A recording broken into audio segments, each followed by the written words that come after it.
warm welcome to all of you. Welcome to Bond of Love interview series by Vaishnavi Ministry.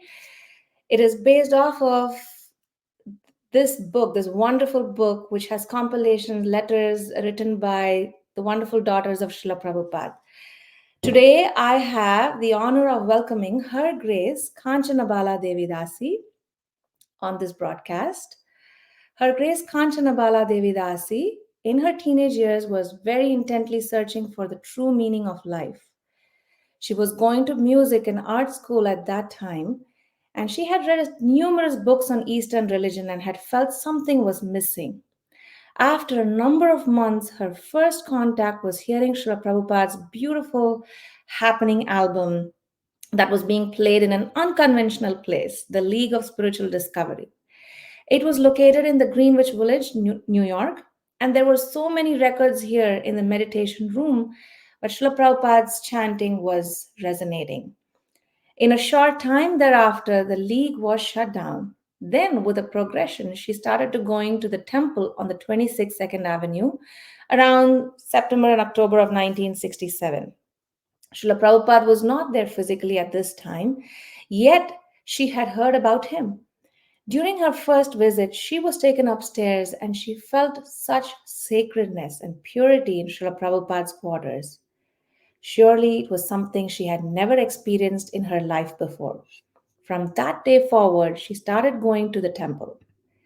So, with that introduction, I would extend our warm welcome to Her Grace Kanchanbala Devi Dasi. Hare Krishna, please accept my humble obeisances. All Obeisances, O glory. glories of Prabhupada. Cha- It gives me such a pleasure to welcome you on this podcast. Welcome, Thank you. Hare Krishna. Thank you, Hare Krishna. So, I'd like to get right into this interview. One of the very favorite questions for devotees to be asked is, "How did you come into Krishna consciousness?" So, if you could share a little bit about that. When I started coming to the temple, I did not mention this to my family right away because I had a feeling they would not approve of it. So by the third time, I really saw that I want to be a devotee, so I had to break it to them. So I started following all the practices. A devotee gave me a beautiful set of Lord Jagannath's, and I worshiped them at home. And I made an altar and set it up. And what I thought was beautiful at the time was like moss and cattails, anything from nature, bark from trees. And so I was always making offerings at home, all of a sudden following all the principles, and my my family was like in shock. But anyway, it got to a point I really wanted to get initiated, and I was living at home and not allowed to go to the temple. But in that situation, I just felt I really wanted to get initiated. Srila Prabhupada was in San Francisco. So I sent my beads to him, and I wrote a 6-page letter to Srila Prabhupada telling him everything I was doing. And afterwards, actually, what happened was when I got initiated, I'm backtracking a little. When I got initiated, I was so happy. My god sister called me and told me, "Your name is Kanchanbala Dasi. Srila Prabhupada initiated you." In those days, we called Srila Prabhupada Swamiji. Anyway, I was just so happy. I was ecstatic. I was laughing and crying, just so grateful to Srila Prabhupada. But then that was the last straw that broke the camel's back. My mother sent me to a psychiatrist, and I was really upset because, and I wrote Srila Prabhupada. That's when I wrote the 6-page letter to Srila Prabhupada. I told him everything from my altar, the altar at home with all the natural paraphernalia. And my mother was sending me to a psychiatrist and wouldn't let me go to the temple. I could go anywhere else, but not the temple. So I just stayed home painting pictures of Krishna. And so Prabhupada wrote me such a beautiful letter back. I'll just read one paragraph of it. He wrote, Please accept my blessings. I have duly received your letter and noted the contents very gladly. My sincere blessings are for you for your nice prosecution of Krishna consciousness. Whatever you are doing at the present moment is approved by me, and I think on account of your becoming a sincere soul, Krishna is dictating from within, and you are doing things so nicely. There are two gurus, one internal and the other external. The internal guru is Krishna himself seated in everyone's heart, and the external guru is the spiritual master. So a sincere devotee is helped both externally and internally.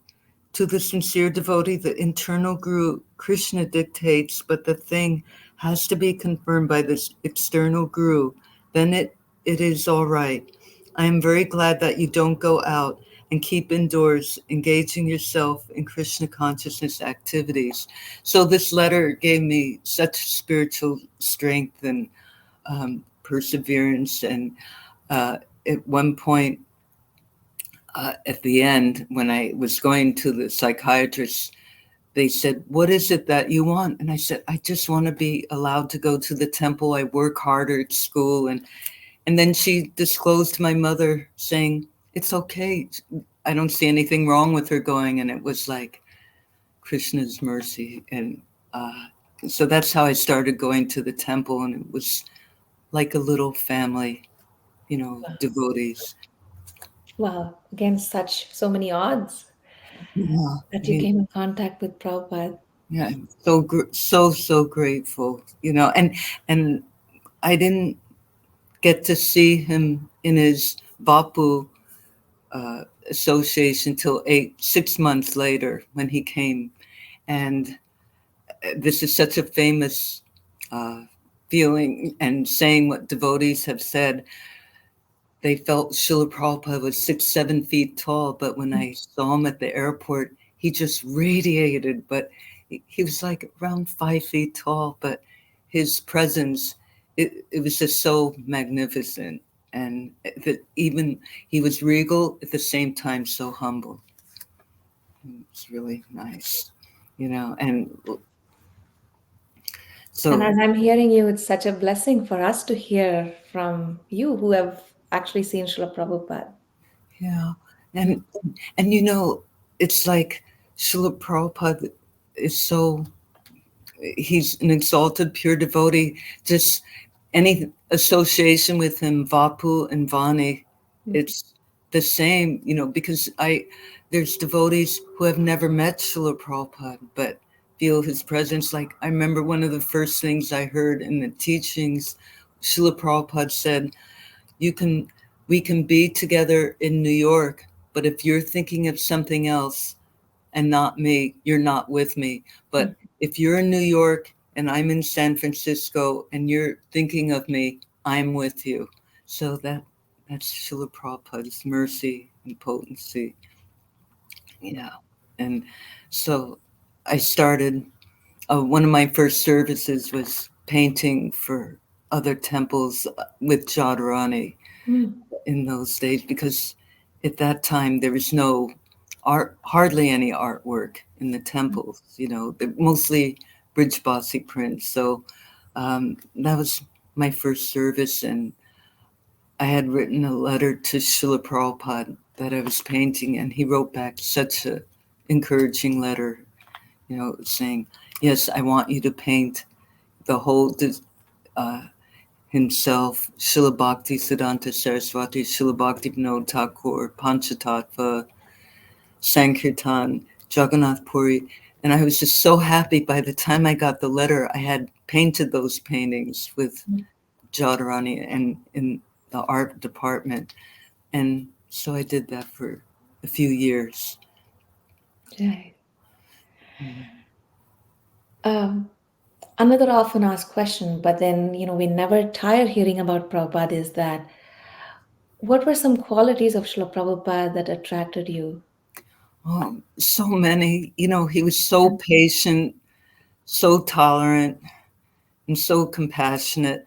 Just like this letter. I mean, years later, as years goes on, I'm just like Mhm. so awestruck. Here he was, encouraging me doing, whatever the worship I was doing at home. He just totally encouraged me. He didn't, because in the beginning he said, if I told you all the rules and regulations, you'd faint.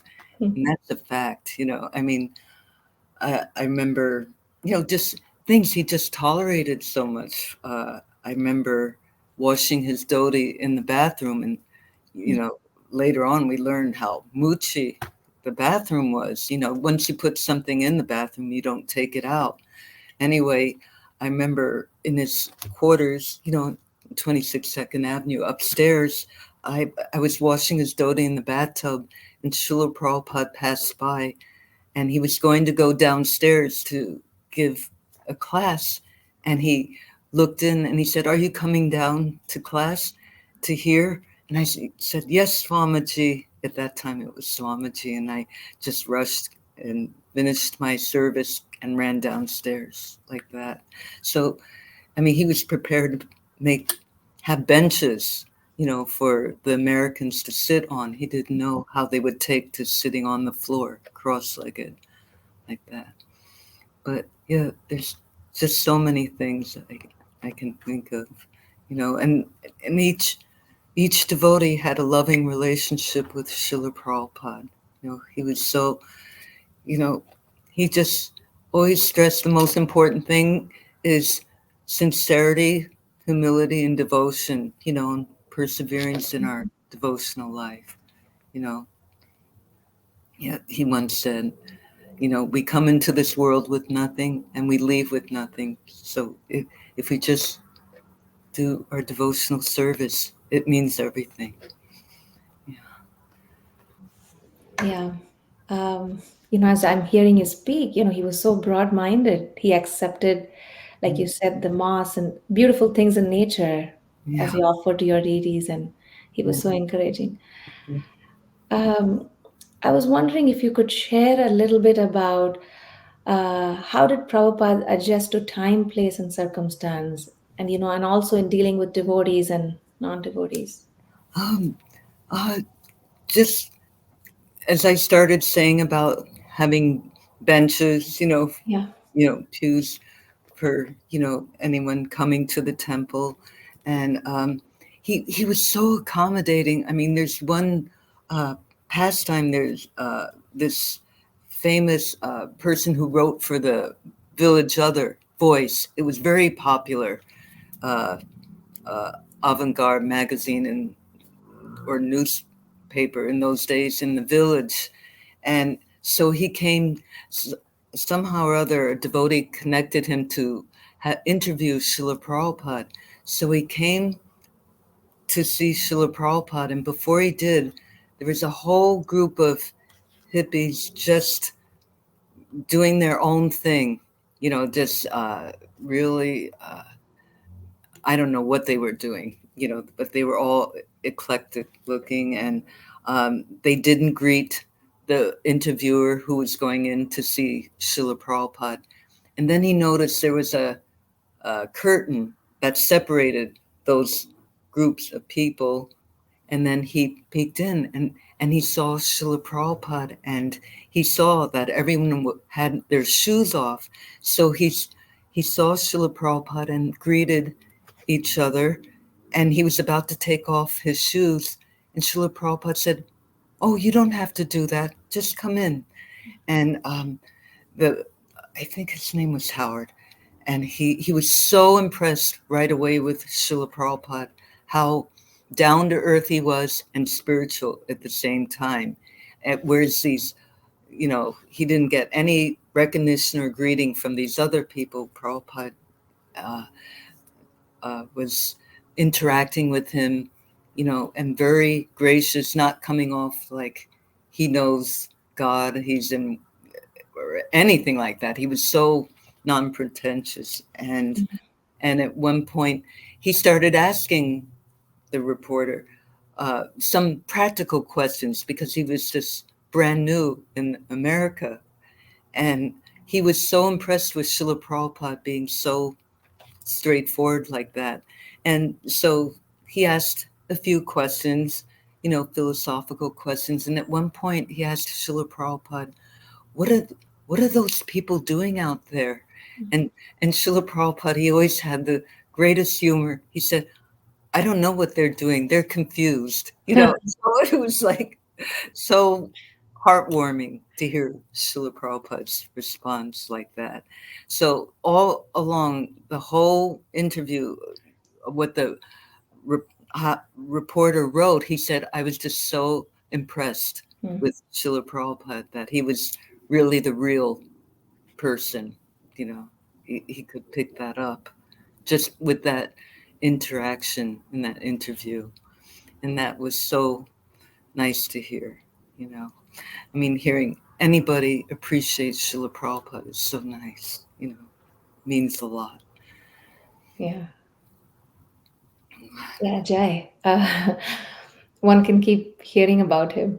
Mm. Uh, I was wondering, one of the things you did share was the art, but I was wondering if there's any other service that Srila Prabhupada engaged you in that Um, you had like direct. yeah, in the beginning, it was doing artwork, paintings for other temples.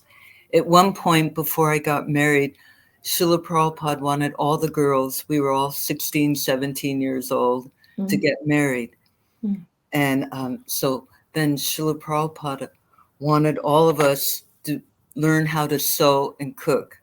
mm. Already I was learning how to cook, and I loved cooking for Krishna. I mean, I was learning all these new preparations, from, what Srila Prabhupada it instructed the devotees, and then I was taught how to, cook. But then he wanted us to learn how to sew, and I was not a good seamstress at all, and I was like, oh no, and so Himavati taught us girls, and it was a big challenge for me. But after a while, I finally, you know, did it because it was for Srila Prabhupada, and it was, and at the same time, it made made it good for myself to learn. So, so, and throughout the years, I did different services. When I started going to the temple, and after I got married, I did pujari work. I went out on Sankirtan, and also I did artwork for children's books and receptionist at BBT. So throughout the years, I was so grateful to be doing that service. Jai. And I remember an iconic photo of, many devotees with their arms raised. They were chanting, and you're there in that photograph. It's an Oh, iconic photo. There were at least like 15, 20 devotees in that picture. oh, is that in Boston I or? believe, yes. Yeah. Oh, that was quite something. Every day we went out on harinam. It was like a few hours a day. Every day that was like our. And at that time, we just piled into a van. It had no seats. We Mm. just all sat on the floor of the van, bumping, going Yeah. to Boston Commons, brahmacharis, householders, women, we just, and right when we got to Boston Commons, we just piled out of the van and had Harinam, and it was really ecstatic. It was nice. It, Yeah. nice memories. Um, I was wondering, since that time, so you joined in the late 1960s. It's been 65, 66 years since, and it's been many, many decades since Srila Prabhupada also departed this world. How has your connection with Srila Prabhupada deepened over these years? If you could share a little, uh, that would be wonderful. I'm just grateful he still accepts me. um, yeah, as years goes on, it's just amazing. Like we're all, our bodies are getting older and everything, and it just sees. It's just, it just amazes me all the more that he came over here at 69, 70 years old and started a world movement. I mean, he never left India at all. This was his first crossing coming to the Western world, and that how he just spearheaded this whole Hare Krishna movement, and such humility that he gave all credit to his spiritual master. I mean, one time I heard this pastime that there was someone, a devotee, a young devotee, was preaching to this 70-year-old gentleman at the temple, and he was saying how Srila Prabhupada came over at such a ripe age. And the person, the visitor, cut him short. He said, "You just don't know." I mean, because he was in that 70-year-old body, and he was just amazed about Srila Prabhupada, just doing this undertaking, and so that just hearing that was just so moving to hear and to meditate on. That Srila Prabhupada did so much. He never took credit for himself. It was always to his Guru Maharaj, and he was so humble. I just heard a video this morning, Srila Prabhupada at his Vyas Puja in LA, saying that actually he was getting all these, offerings from the disciples there. And at one point he said, actually, it's all due to my Guru Maharaj that I am here and this is all happening. And he said, actually, you are all my Guru Maharajas. And I mean, it was just so moving to hear, how Srila Prabhupada is so amazing. Yeah. Yeah. Thank you for sharing that. So this kind of segues into the other thing, people like me, who have not had personal association with Prabhupada. I think a part of it you answered, but I was wondering if we can go a little deeper, and that is how may we also develop this personal connection with Srila Prabhupada?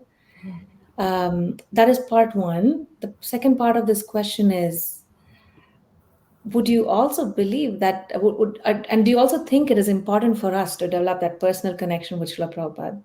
Yeah. Yeah. Yeah. I think it's so important, just hearing about Srila Prabhupada, you're with him, just like I mentioned that example, if you're in the same room, but you're not thinking of Srila Prabhupada, you're not with him. But it's wherever you're thinking of him, he's with us. And this one story, I mean, just resonates with me so much. It was a pastime with a grandmother in Hungary. She never met Srila Prabhupada. And what happened was her granddaughter brought home a book, Srila Prabhupada's Science for Self-Realization.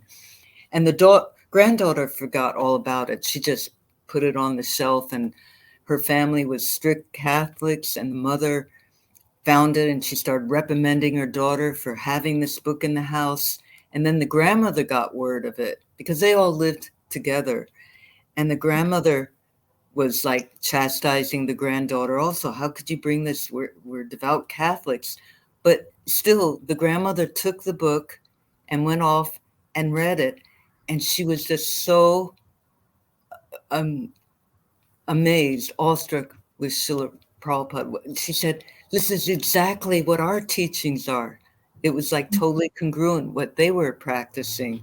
So she became so, attached to Srila Prabhupada. She started following everything. She actually had the whole family follow suit, following all the principles, even the dog had to be vegetarian, just everything. And she set up an altar, and was chanting. And the granddaughter, she's writing this in a letter. And she said, I don't know what happened to my grandmother. She cries, and of such happiness, thinking about Srila Prabhupada. That Srila Prabhupada came to her in dreams, and that was just so moving to hear because she was so devoted, and she started preaching. And anyway, that's just a great example, Mm, how we can all be connected to Srila Prabhupada. It's all in the consciousness, mm. and in our hearts, you know. That's Thank you. Such a beautiful answer. So meditating on him, yeah, his through his books and through the consciousness. yeah. Through his books, hearing about him, speaking about him, it's like you're associating with him, Hmm. because there's been situations, devotees, certain devotees that had a lot of association, but they left. So it's the essence of, the devotion, and the sincerity. Thank you. And which is why these interviews and and these recollections like we see in these books, they bring alive Srila Prabhupada's presence Yeah, for us. yeah. Yeah, That book is beautiful. yeah, Yeah, and it, we can get inspiration from another, yeah. speaking and hearing, just like Sukadev Goswami speaking to Maharaj Pariksit. Both the Mhm. hearing and the speaker benefit together. It's mutual. It's I believe you might have talked about this, over the course of our conversation, but any final things you want to say about what are you deeply grateful for, something that you've received from Srila Prabhupada? oh, I'm just grateful for his books, for being able to take shelter of him through thick and thin in this material world. I mean, I'd feel like I'd be a lost cause Mm. not being with Srila Prabhupada, you know, and and yeah, he's just very kind. I It's just everything, just my engagement, even now when I paint, you know, I know it's by Srila Prabhupada's mercy that I can be able to meditate, on him, on a pastime that I'm painting, Krishna pastime. So, anyway. So, since you spoke about art, I was wondering, could you tell us about, do you do any art classes or train devotees? I've taught art classes, and I still do if someone approaches me, and it's amazing. I mean, I've taught a few devotees, and one devotee, uh, they were amazing. They had such talent for Krishna. Anyway, we start off with basics. Just I go according to the school, college, what I went through in my college classes, but they just blossom, you know, Mm. and it gives me happiness to share and teach with others. Yeah. So, I see many beautiful paintings behind you. Oh, Uh, thank you. those are all done by you. Is that right, Mataji? Yeah, it's a watercolor Prabhupada Samadhi. I, Mm. I've done 3 different views. I mean, I had one art student who did not know I was a devotee, Mm. and I used to work at Michael's, and when that closed down, they didn't want any more art classes, so they came to my home, and she didn't know I was a devotee then. But then all of a sudden, she saw all these devotional paintings, and she was looking at Srila Prabhupada's Samadhi, and she noticed my spiritual name, Kanchanbala dasi. She said, "What's this?" And Mm. that's when I started preaching to her. I said, "This is my devotee name, Mm. my spiritual master, Srila Prabhupada," and gave me this, initiated me. And she was, I thought, either it was going to make it or break it, because I had one art student who was really Christian and they dumped me because they saw I was a devotee. But Mm. this person, she she wanted to pursue and, Mm. you know, keep on art classes, and she like was attracted to Krishna and Prabhupada's paintings. Yeah. Jai. Anything can bring people close to Krishna. Yeah. Yeah. Amazing. So, and you, I believe you have a Facebook page where all your art is uploaded. Is that Yes. correct, Mataji? Yeah. Yes. So, you will see that this link on Facebook has Mataji's art. And are you still conducting classes? Will there be any information on this Facebook page if Um. and when you do? Oh. Oh. About art classes? Yeah. No, I haven't. No, I haven't advertised or anything like that. I think at this stage, anyone who knows about, they ask, "Oh, can I have art Okay. class?" And I do it, like that. Okay. But yeah. Um, I also have had the good fortune of buying, I believe, three of your books, children's books that were also illustrated by you. Could you yeah. tell us a little bit about that? um, I remember doing them years ago. One of them, the first one was King Ruga, and that was like 45 years ago. Hmm. And that was unpublished. It was made into a slideshow. But then years later, I did uh, a children's book of Krishna lifting Govardhan Hill, and that was so ecstatic to do. I loved doing that. And then years later, I did um, Pralambasur, Balaram killing Pralambasur. So what happened was I couldn't get it published anywhere. You Hmm. know, it, you know, it just wasn't happening. But we went to Vrindavan one year, my whole family, and Devi Shakti, Her Grace Devi Shakti Prabhu, she said, I'll publish them. So she published all those three Hmm. uh, children's books. And then she said, do you have anything else? And then I actually did 15 pictures, pen and ink drawings of Krishna's pastimes for Brahmananda, who was in Africa at the time, and he Hmm. would have it printed in Swahili. Hmm. So I did one book for him before Lord Ramachandra's pastimes. I did Hmm. that. But these 15 pictures, um, because I was living in the temple authorities wanted Brahmananda to pay for it. And I wasn't charging, but I did his devotional service, but they wanted him to pay and he couldn't. And so it just sat in my home for literally 45 years. Uh, and then when Devi Shakti said, do you have anything else? I said, yes, here's these drawings. And so she made them into a coloring book. Children can color the pictures in. So I was so grateful that they're being used in Krishna service now, you know.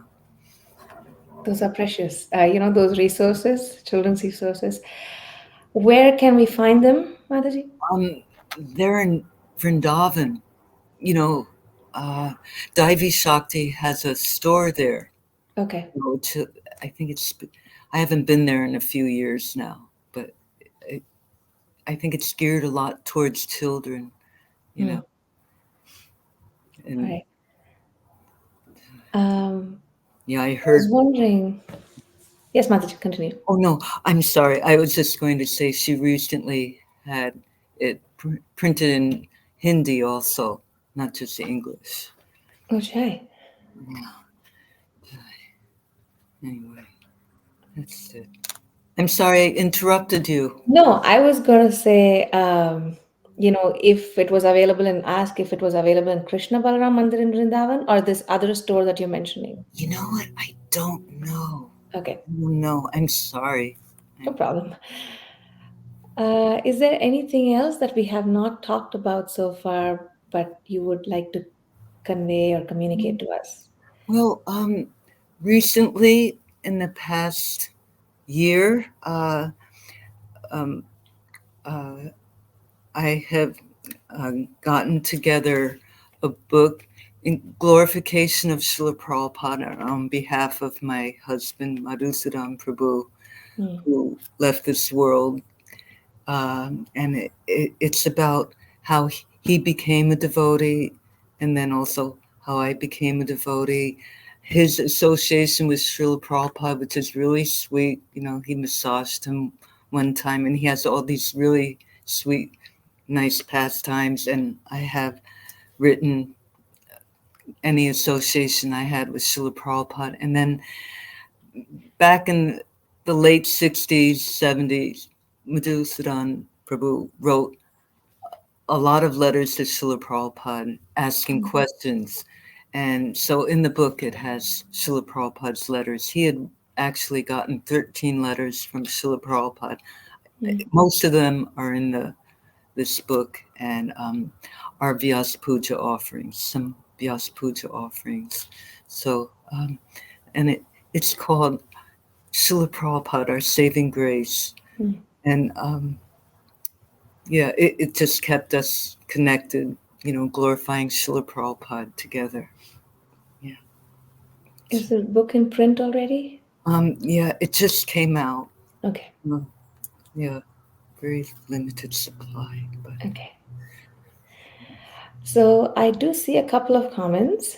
Um, Samira Vyas says Hare Krishna. Shama Mohini Devidasi says Hare Krishna. Thank you very much for your inspiration and for sharing such wonderful memories. Sita Thakurani Devidasi says Hare Krishna. Always happy to hear the devotees speaking about their association with Srila Prabhupada. So thank you, devotees, for joining us and for posting your comments here. Um, So, my apologies. There was a little bit of technical difficulty at the start of our program, but I believe we are more than compensated by hearing from Her Grace Kanchanbala Devi Dasi, those sweet memories of Srila Prabhupada, and for inspiring us um, in our relationship with Srila Prabhupada. So, I'm inspired by all of you wanting to hear about Prabhupada. So, Jai Mataji, thank you so much for your time and for your association. Very, very grateful to you. Please accept my humble obeisances. All glories to Srila Prabhupada. Srila Prabhupada. Jai. Hare Thank you Krishna. everyone for joining. Hare Krishna. Hare Krishna. Thank you to the Bond of Love team. Hare Jai. Krishna. Hare Krishna.